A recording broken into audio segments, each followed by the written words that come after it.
नमस्कार, मी आहे रिंकू आणि तुम्ही पाहत आहात नागपूर समय मराठी बातमीपत्र। आजच्या विशेष बातमीपत्रामध्ये आपलं मनपूर्वक स्वागत। राज्यातील आणि आपल्या परिसरातील महत्त्वाच्या घडामोडी, राजकारण, समाज, आरोग्य, संस्कृती क्षेत्रातील ठळक बातम्यांचा वेध आपण घेणार आहोत। तर चला करूया सुरुवात आजच्या महत्त्वाच्या बातम्यांसोबत। नागपूरमध्ये महाराष्ट्र राज्य पोलिसांचा 20वा पोलीस कर्तव्य उत्साह सत्कार समारंभ मोठ्या उत्साहात पार पडला।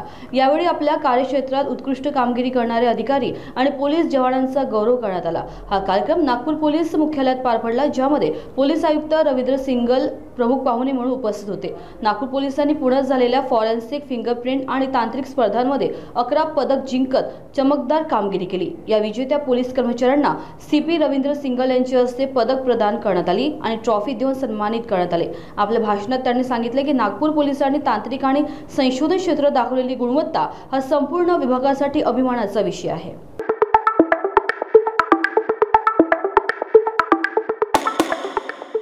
दिवाळीच्या आधीच दिल्ली एनसीआरचा श्वास पुन्हा एकदा विषारी बनलाय। शनिवारी सकाळी सरासरी एअर क्वालिटी इंडेक्स 254 इतका नोंदवला गेला असून तो खराब श्रेणीत मोडला जातोय।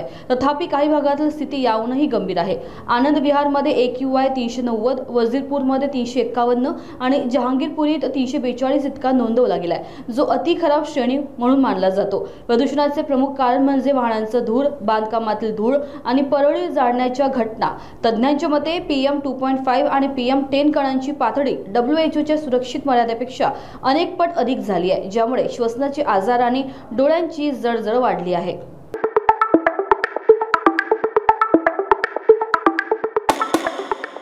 मुरादाबादमध्ये नगर निगमतर्फे आयोजित दीपोत्सव सोहळा यंदा भव्य उत्साहात पार पडला। मुख्यमंत्री योगी आदित्यनाथ यांच्या निर्देशानुसार दिवाळीचा सण संपूर्ण शहरात उत्सवी वातावरणात साजरा करण्यात आला। या विशेष कार्यक्रमात तब्बल 11 लाख दिव्यांची प्रकाशमाळ पेटवण्यात आली आणि आकाशात 1500 ड्रोनच्या शोने दिवाळीचे सौंदर्य आणखी खुलवले। संपूर्ण शहर दिव्यांच्या उजेडानं उजळून निघाले आणि नागरिकांनी मोठ्या उत्साहानं या सोहळ्यात सहभाग घेतला।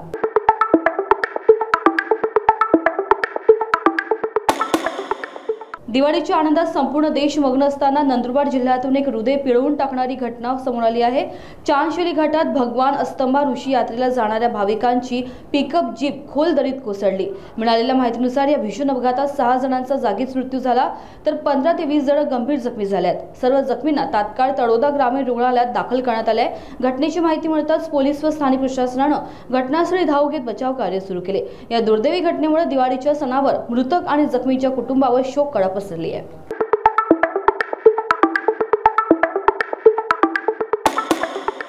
एक्सेल एंटरटेनमेंट आणि ट्रिगर हॅपी स्टुडिओज यांच्या आगामी युद्धपट 120 बहादूरला वर्षातील सर्वाधिक प्रतिष्ठित चित्रपटांपैकी एक मानले जात आहे। स्वर सम्राज्ञी लता मंगेशकर यांच्या जयंतीनिमित्त प्रदर्शित झालेल्या चित्रपटाच्या टीजरला प्रेक्षकांकडून प्रचंड प्रतिसाद मिळालाय। हा चित्रपट भारतीय सैनिकांचे शौर्य आणि बलिदानाची कथा सांगणार आहे।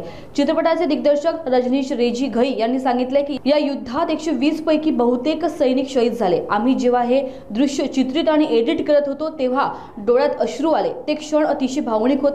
हा चित्रपट केवळ युद्धकथा नसून देशभक्ती आणि भावना एकत्र गुंफणारा अनुभव ठरणार आहे।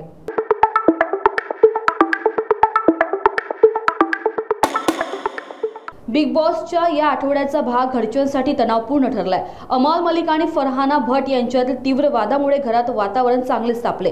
आता वीकेंड का वार मध्ये सलमान खान स्वतः अमाल मलिकला त्यांच्या वागणुकीबद्दल फटकारणार आहेत। विशेष म्हणजे अमाल मलिकचे वडील डब्बू मलिक देखील मंचावर सलमान सोबत दिसणार आहे। आपल्या मुलाला समज देण्यासाठी प्रोमोमध्ये डब्बू मलिक भाऊक होत म्हणतात, मी तुझा वडील आहे, भांड पण मर्यादा ओलांडू नकोस, माझ्या कपाळावर वाईट लिहू नकोस बेटा।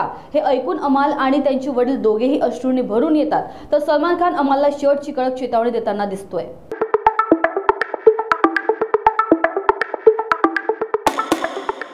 आजच्या बातमीपत्रामध्ये एवढंच। देश, जग आणि तुमच्या शहराच्या ताज्या आणि विश्वासार्ह बातम्यांसाठी नागपूर समय बघत राहा। लवकरच आपण पुन्हा एकदा नवीन बुलेटिनसह भेटू। तोपर्यंत बघत राहा नागपूर समय। धन्यवाद।